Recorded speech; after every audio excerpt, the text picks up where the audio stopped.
Vitalik, if you could take yourself off mute and maybe jump in, would be great. Yeah, sure. No, thank you. Thank you very much for the introduction there. I think this is definitely a very unfortunate, but also very important moment in history. And it's definitely one that I think really does show show a lot of the strengths of crypto, both as a platform and also just the community's ability and willingness to help. Like in general, I think that over the last year or so, we've seen a lot of examples of how it actually can be very effective for fundraising, very effective for or even organizing people's ability to pool funds together and use them to embark on projects together. And like that's been true in all kinds of different fields, right? Like we've seen NFTs being sold by authors and journalists and artists. There have been various kinds of charities that have been that have been selling them. There are like DAOs funding life extension, like Vita DAO, for example. And in this particular case, I think it's been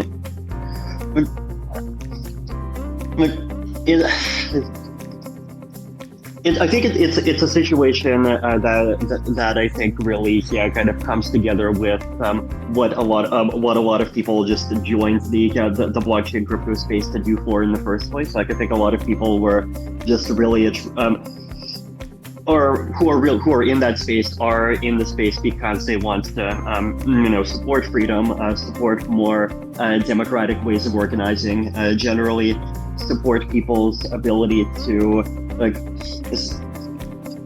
basically peacefully have their own personal and financial lives. And over the last week, we've seen a major European country have its ability to enjoy those basic freedoms just be completely and brazenly violated.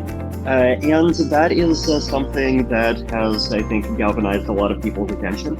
And so, like just because of those factors together, and also just the fact that a lot of people in various crypto projects are Ukrainian, and that's something that I think a lot of people haven't even realized up until today. Kind of the deep connections between the Ukraine and Eastern Europe in general, and just all kinds of projects in the crypto space in particular. Like there's just this excellent combination of both eagerness to help and eagerness to participate, and also cryptocurrencies and just various kinds of blockchain technologies actually being a very good medium for just easily and very quickly pulling funds together in this way and on this kind of scale. Thanks, Vitalik. I see that Tamika has been able to navigate the challenges of perhaps Web 2 to join us here for the Web 3.0 conversation. So, Tamika, I will gladly hand off the the MC duties to you to appropriately take over. Vitalik, thanks for that really incredible stuff. $60+ million going directly, no leakage, going there immediately. I think speaks to the power of what is at the center of crypto and Web3, decentralized, distributed, open. And Tamika, I think you're ready, so I will hand it to you. Well, you are kind and gracious as always, Chris, and thanks to everyone for your patience. The transition from Web 2 to Web 3 can occasionally be challenging, as it was today, but we all get here in the end. It is a tremendous pleasure to be with all of you. I am the Chief Policy Officer at Katie Hahn's new firm, and I think we are joined today by one of the most remarkable assemblages of talent to ever grace a Twitter space. And we've already heard from Vitalik. We'll hear from everyone on this call in just a moment. But before we do, I want to share a quick story to provide a little bit of context. In 2008, I was with my old boss, Joe Biden, in another Eastern European capital that was against the backdrop of the Beijing Olympics under attack by Russian forces. This was, of course, Tbilisi during Russia's attempted invasion of the nation of Georgia. And as he and I came back to the United States, we were sitting on the plane together, we started to put together a $1 billion assistance package that we hoped was going to help the people of that country.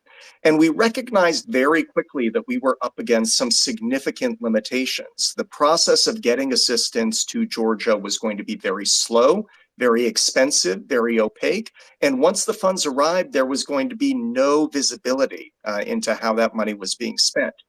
Fast forward to today, and thanks to Web3, those responding to the Russian invasion of Ukraine have a much larger toolbox to work with. And we have, as I mentioned, an extraordinary team together today to help us discuss that toolbox and how it's being used.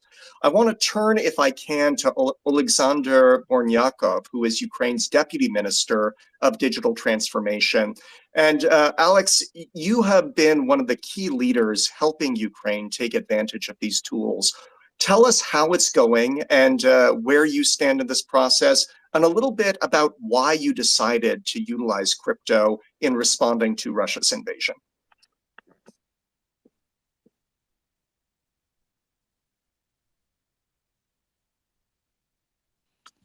Alex, I think you may still be connecting, so I'm going to give you just a minute to jump on. While we're waiting for Alex, I'm going to ask Sam Williams if he can talk a bit about how Arweave is being utilized to address some of the critical challenges around document preservation in Ukraine. Of course, one of the big issues that any nation faces when it comes under foreign attack is the fact that critical vital documents can be destroyed, and that often has a generational impact in terms of complicating the rebuilding process. Sam, can you talk a little bit about what's being done with Arweave and tell people a little bit about Arweave as well? Yeah, so thanks to Micah and for the team for putting this together. So Arweave is a permanent ledger of history stored inside a blockchain. The basic principle is we took a blockchain and scaled it so that you can fit arbitrary amounts of data inside and then paired it with an endowment structure that pays for that storage of data perpetually over time. And essentially, the idea is to create a record of history that is out of the hands of any one individual or group to control.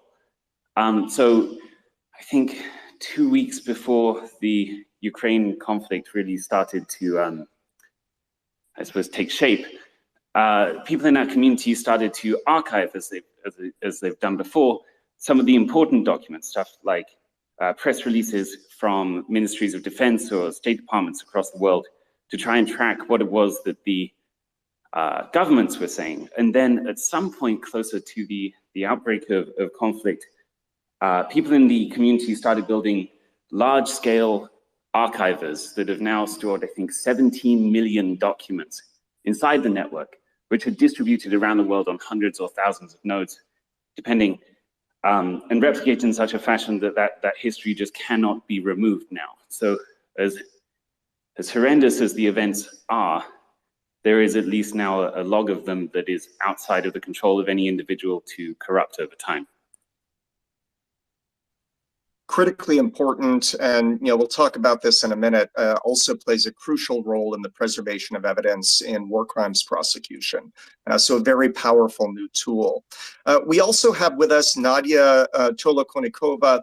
Nadia is, of course, the artist behind Pussyriot, one of Russia's most prominent dissidents and the founder of Ukraine Dao.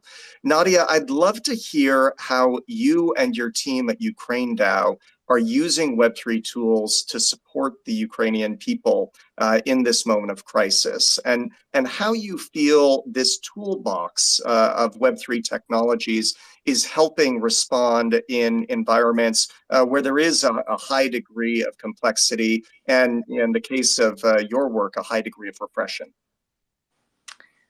Hi, everyone. Nadia is here. 10 years ago, we founded a conceptual art group that's called Pussyriot. We asked the world to help us to get rid of Putin, but We haven't been heard, I think. So just to start with, I think, well, the word that we have right now, the word that we're seeing right now is in a lot of ways is a result of complacency that we've seen towards Putin by the global community. Well, in the last 10 days, we've seen the opposite of complacency, a lot of solidarity and readiness to help. And when the war started, me and my friends and colleagues in crypto, with who we worked already on charitable and human rights projects like Pussyriot Dao, um, we decided to react with activism, because if you don't react to tragic events, you can ruin not just the planet but also your own mental health, because it's important just for your own sanity to be able to participate meaningfully in this kind of events. We were able to raise more than $7 million over the course of 5 days, which is an incredible result. And I think it's a great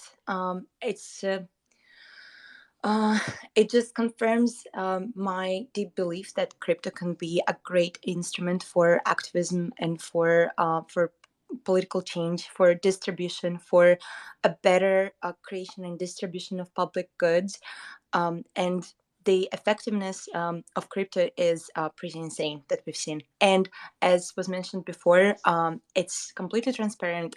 So we see where funds go, and we send money to Come Back Alive, one of the most effective organizations that work on the ground in Ukraine.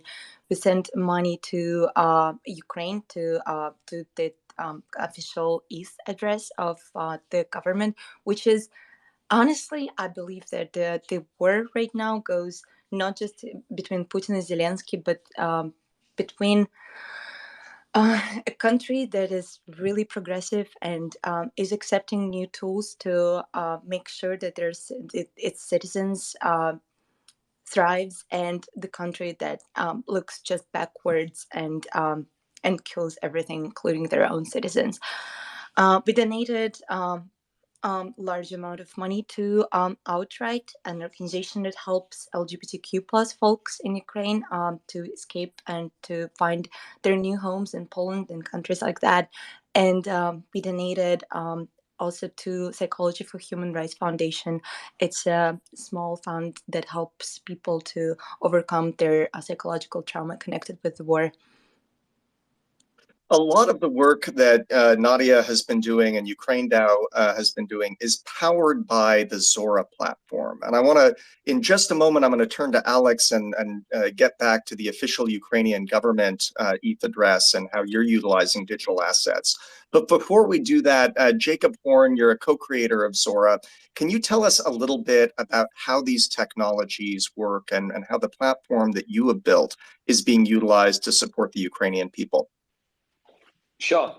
And I think maybe the first distinction is that we're actually building a protocol, not a platform. So protocols are a much more fundamental technology that kind of powers platforms built on top of it. I think one thing maybe worth like setting the stage on here is that, like, why is crypto even part of the conversation in a context like this? And I think it's because some of the core tenets of crypto as a technology have kind of been revealed in these moments, with those kind of core tenets being neutrality, unstoppability, and transparency.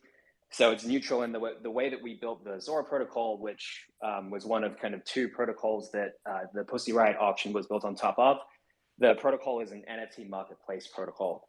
And the way that we deployed it is what's called a one-way deployment, which means that us as the team who developed it can't undo or change or stop anyone from using it. So what that means is that, like, although there are many platforms built on top of Zora that have their own points of view or restrictions based on where they operate out of, no matter what, someone is always going to be able to use the protocol and no one can stop that. So the auction that ran for the NFT that was created, there's literally no one that could stop that auction unless they somehow figured out how to break cryptography itself. So that was kind of the role, and I think, like, that's something that this moment has revealed, is like those three core tenets that I mentioned. So with that as backdrop, Alex, you're back on with us now. And first, let me say, I think I can speak for all of the panelists on this call. Our thoughts and our prayers are with the people of Ukraine. We hope you and your family are safe right now. Tell us a little bit about how you are using these tools, why you turn to them, and also I think it would be useful to explore why Ukraine has proven so proficient in taking advantage of these technologies. There aren't many countries in the world that could do what Ukraine is doing, and we'd love to hear what you think has made the difference in the case of Ukraine. Well, thank you so much. Well, first of all, I would like to thank you for those words of support. It's really important for us. Almost the whole world stand with us, and it's really inspiring us to fight this Russian aggression. In the first day of war, I was, and as many of my friends and fellows were in Kiev, and we heard and remember how Russia started bombing the city and those explosions. So later we were evacuated, but still, like sirens and airstrikes go throughout whole Ukraine, and this is terrifying for the most of people. But we fight back, and crypto was one of the ways to fight back. And specifically, why we leveraged this because we understood that response has to be very quick, and we can't afford with the regular like banking system to payments go through like in I don't know 2-3 days. We needed a tool to help our military, help our army, help people um, much more quickly. So with crypto, we can do that. Like transaction goes in 5 minutes and 10 minutes, and you don't have to get those I don't know approval through bank system. So basically, this crypto fund is now shows his efficiency because like I can reveal some things. I cannot tell at this point because it's ongoing war what exactly we bought, but we're gonna tell and report everything later on. So far, like we purchased 400,000 military grade rations for our army because they really need this food, and we bought like thousands of bulletproof vests and other kind of protection which help our military in day-to-day operations, which they do like 24/7 at this point. um, so crypto is really a great addition to other funds that will for like the first fund was created by National Bank of Ukraine in fiat currencies, but and it's also helping. But there is another group of people, and I remember part of the question why it happens we also besides this quick and transparent tool to fund fuel the nations. It's also our potential of community that possess crypto assets, and maybe they don't have access to fiat currencies and don't have time to send it to Ukraine because of the complexity or restrictions in the banking system. So we opened this potential, and a lot of people donated in couple clicks, and money is already on account. So and this also was possible because Ukraine and Vitaly also said about this because Ukrainians are among top country and among top nations in developing crypto. Actually, so we have I think they're one of the most powerful blockchain communities. Ukrainians are founders and co-founders of big startups, crypto companies. They're behind many ICOs in the past. And according to Chainalysis, we are among top 3 countries in crypto adoption index.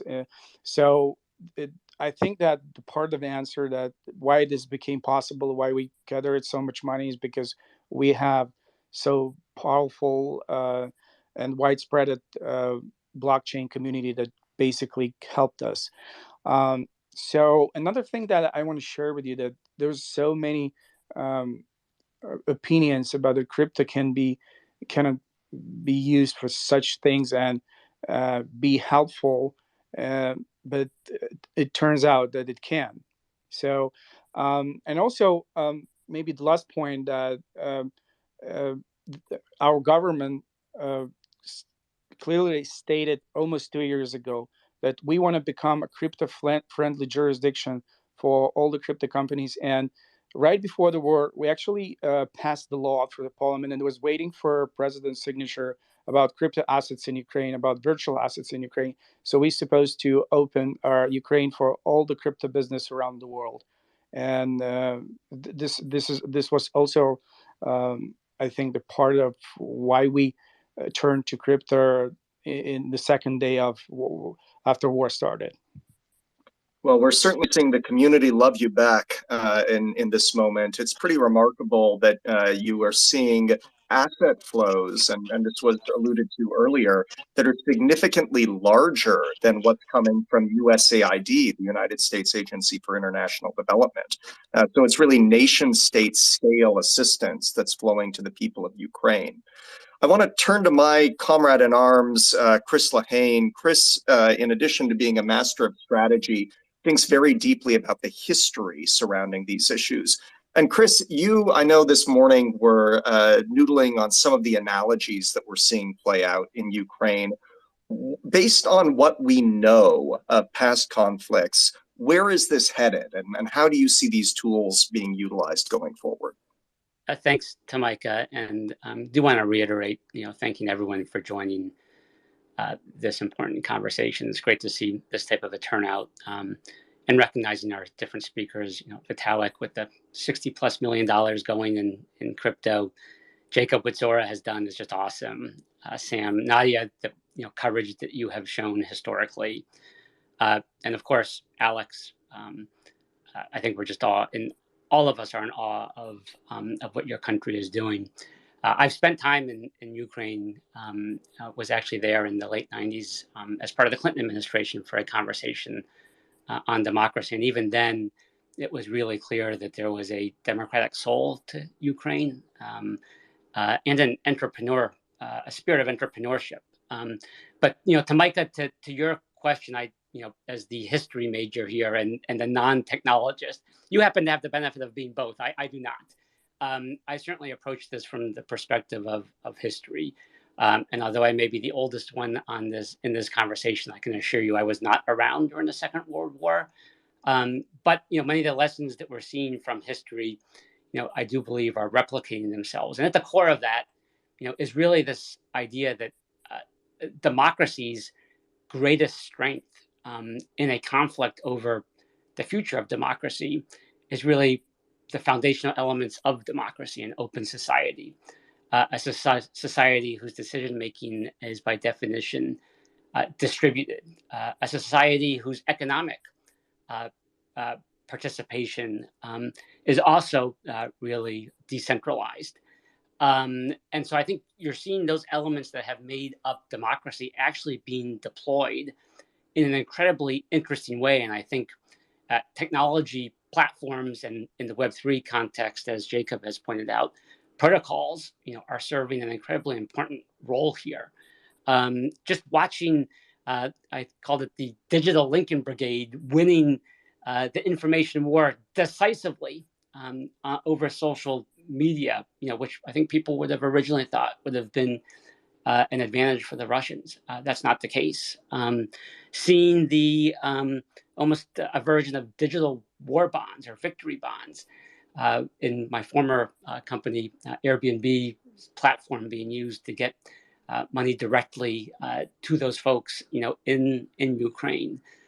Dunkirk drivers, Uber drivers, meeting people, refugees at the border and bringing them back. But I don't think any place has this been more apparent than in the blockchain effectively serving as a supply chain. I think we've talked about some of the examples here. The money raised, resources raised going directly, no leakage, immediate. When financial systems are down, it can get there. I think this was referenced earlier by Alex, but I saw the CoinDesk story earlier today about how those resources are actually being used in a really sophisticated way with a governance around them to buy assets that are being deployed on the ground right now. Obviously, what Airweave has done, talked about earlier, to preserve those documents on a public-looking ledger, immutable. They'll be there forever. What we've seen from the drops of Zora dropping the NFT, basically allowing the flag, the blue and yellow, to be translated into real benefits. It's incredible, but I think what you're seeing at the end of the day is really those core strengths of democracy being reflected in crypto and in Web3. At the end of the day, in my view, Web3 is about democratizing the internet. That means actually going to the core elements of what represents democracy: openness, decentralization, distribution. And all of those strengths are actually playing out right now in real time. And I think why crypto and Web3 is having such an impact in this moment. Moments like this drive innovation. You have innovators on here, but what are they innovating for? They're innovating for democracy, and they're innovating for freedom. And it's awesome to see. So with that backdrop, I want to come back to Vitalik. And Vitalik, you are someone who has been an inspiration to many in this space. You think deeply about where the ecosystem is headed. What are the lessons that we should be learning right now? And in saying we, I want to speak very broadly. We have senators in this space. We have a number of other key policymakers who are going to be thinking hard about the trajectory of these tools in the aftermath of this conflict. What should we be thinking about as we move forward? I think if there's like one way that I could describe this last couple of weeks as a moment for crypto, I would say it's a moment that really reminds us that crypto is ultimately there in order to do real and meaningful things in the world. And like to an outsider, that almost sounds kind of like trite and obvious, but I think compared to what how the crypto space often kind of feels like from the inside, and how there's all of these crazy things happening on Twitter, and these NFTs of monkeys selling for hundreds of thousands of dollars, and all these other things that we tend to like laughing about. It's good to have these moments to kind of remind all of us that like ultimately Satoshi created Bitcoin, and most of us created the crypto space not just as a game, but actually because we believe in freedom, we believe in democracy, we believe in more open and more decentralized ways for people to be able to collaborate and all of these things. And these values aren't just something that kind of exists for crypto in a very theoretical way. These are things that eventually, someday or another, are going to have a very big and very meaningful impact on the real world.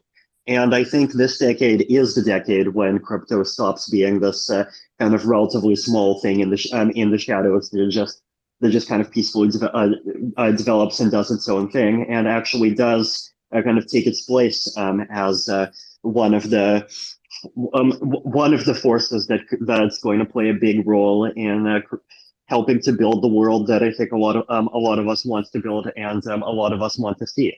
And like I do think that is kind of a bit of a discomfort for some people in this, because like there is a certain comfort in being kind of this small thing that people don't really pay attention to, and that kind of stands outside politics and all of those things. But like I think at the end of the day, to people, it has always been obvious that we as a space would have had to climb out of that eventually. And I think like this moment, like basically an opportunity to help a major European country that's been seeing its right to freedom and democracy, and just independently exist as a group of people deciding their own destiny, be so brazenly threatened and violated. I think like being able to help them is as good as any, and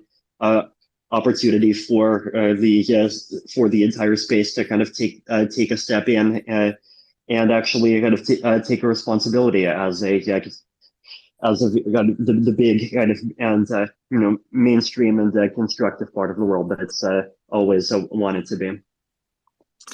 I've been struck over the last couple of days, to your point, Vitalik, around how much of our conversation within the Web3 and crypto ecosystem, and also, frankly, beyond the Web3 and crypto ecosystem over the last decade, has been focused on things that, on occasion, were a little bit frivolous. And I think one of the lasting impacts of the last 10 days is that we've all been shaken to a point of seriousness. We are now much more focused on solving real problems. Alex, I'd like to turn back to you, if we can, for a moment, to talk a little bit about the problems that you and your colleagues in Ukraine are trying to solve. What is it that you need built? What is it that needs to be created to make the use cases stronger, to make the solutions more effective, to enable you to help your people more effectively than you can right now with the existing set of implements in the Web3 toolbox? Well, I think that legislation is a crucial part. What we have encountered that most thing, if you just want to deal with crypto, with their virtual assets, Web3 elements. I don't know how it's in the States in particular, but in Ukraine and most countries in Europe, you have to go through certain legislation process, and financial institutions have to be aligned and connected. But without proper legislation, it's really hard to do that. And it's about adoption. So if we want to spread this, and we totally support, like what again, like Vitalik said, I also share that I think that's going to be much bigger, and it's no way to stop.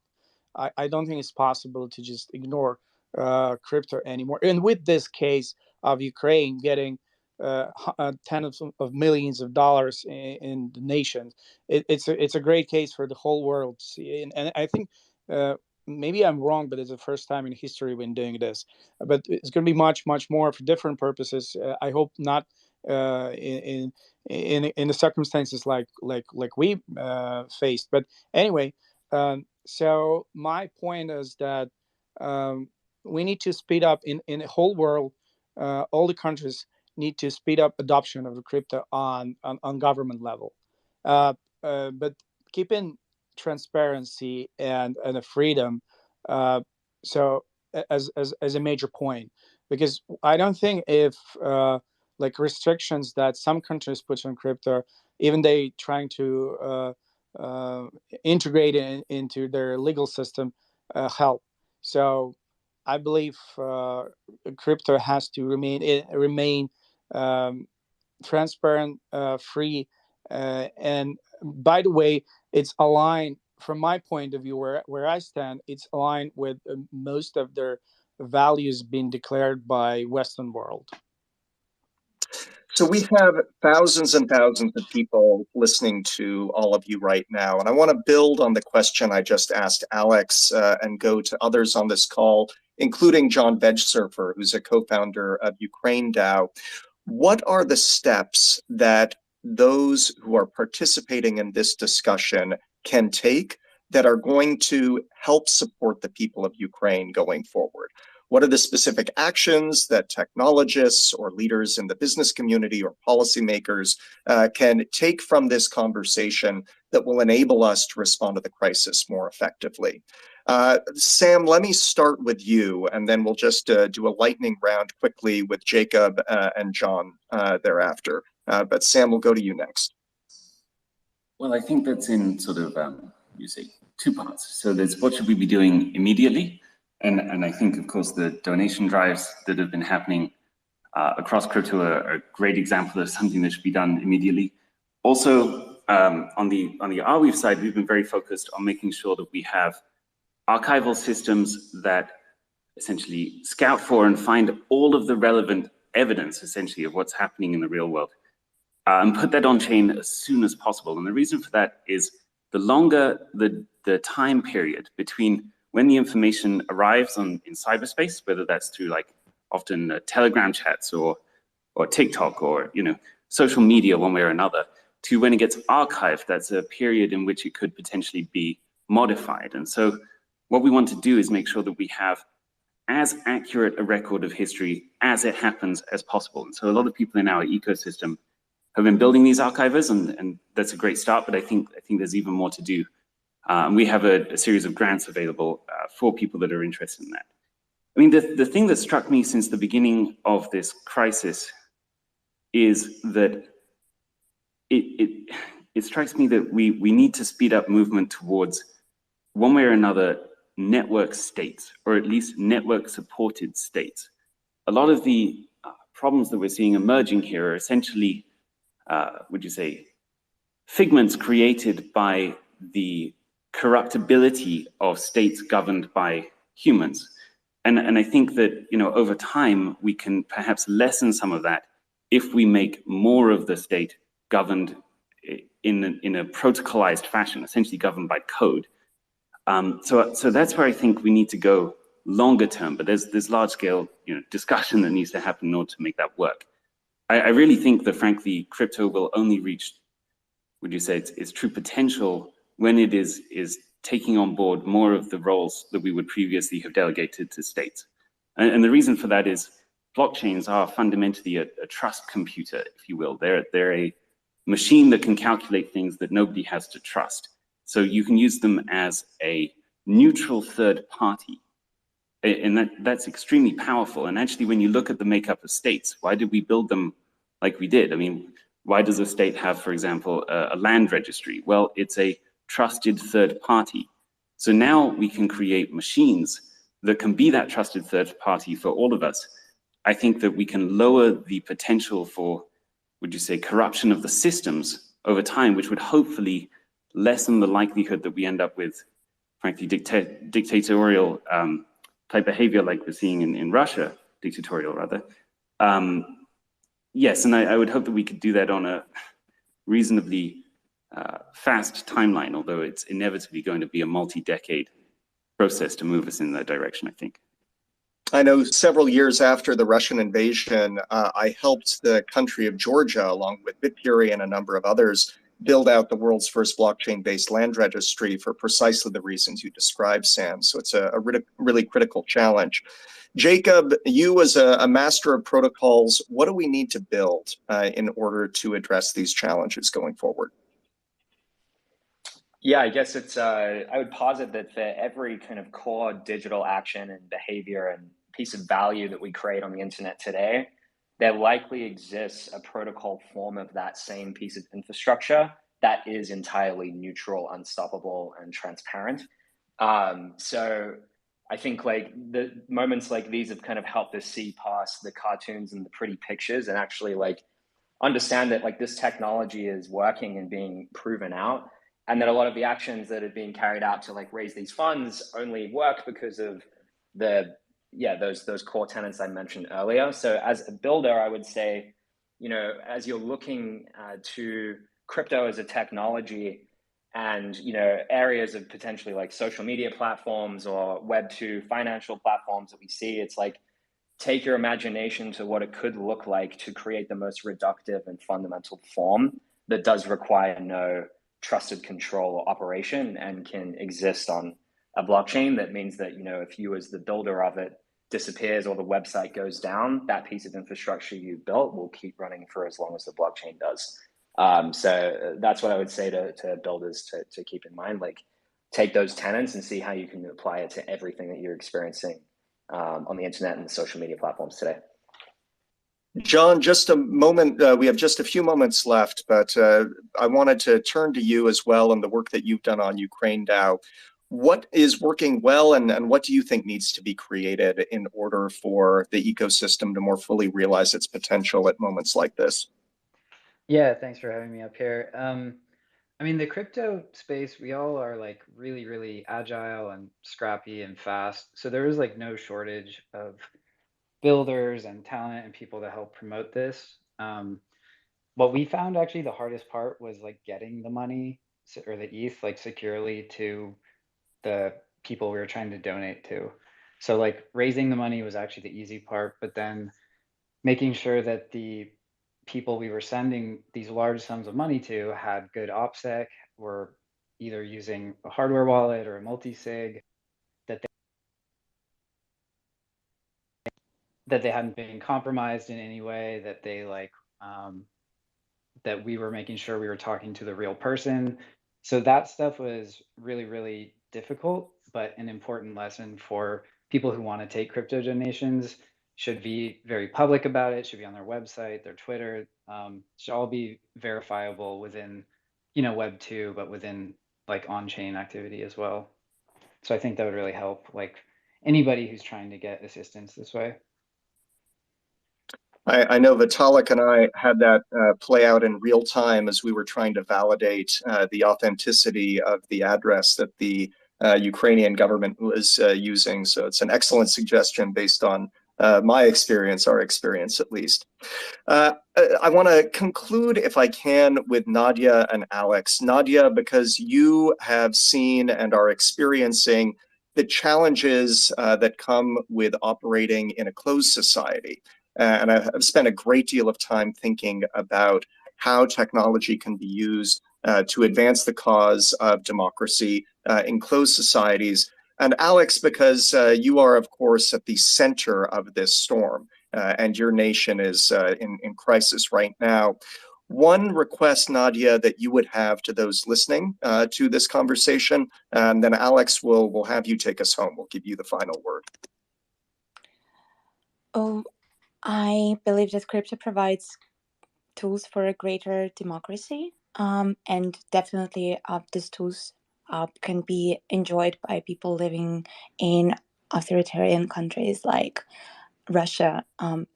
Just one example, Sberbank, one of the largest banks in Russia, just freezed all cards of people who donated to Ukraine, and that can easily be avoided with crypto. On a larger scale, I am convinced that challenges that we're facing today, like war or global inequality or climate catastrophe, they can be solved only when we come together as a global community. And I have my questions to existing models of governance. They're based on nation states. I don't think that current issues that we're facing that are quite frankly threaten survival of human species, they cannot be solved by on nation state level.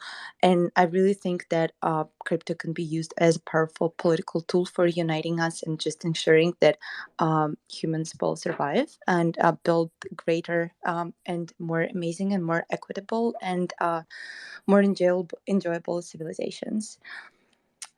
Regarding one little thing about Ukraine DAO, I think it's important to mention that everyone who participated here was volunteer, and it's been insane to see how people would just pull all-nighters and stay up their computers trying to solve really difficult technical issues.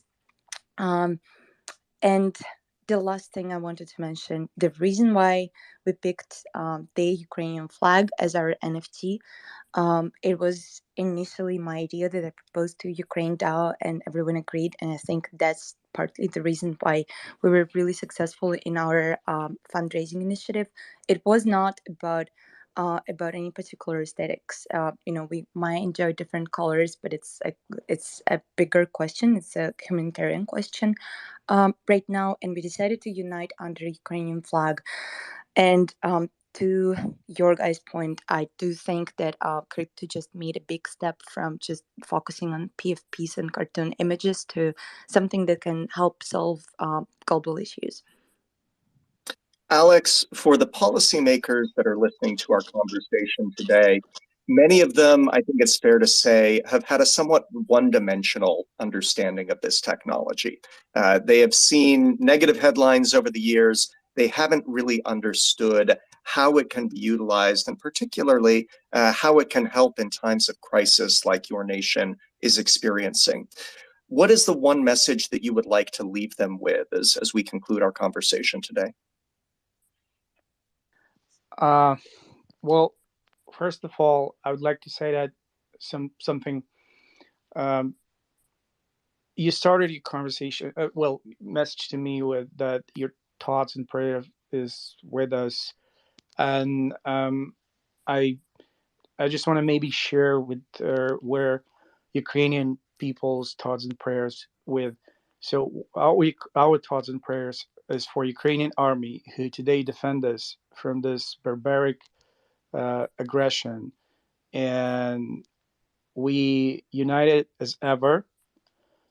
So this is really important for us to remember who really protect us, not what Russian propaganda says, but what's happening in real life.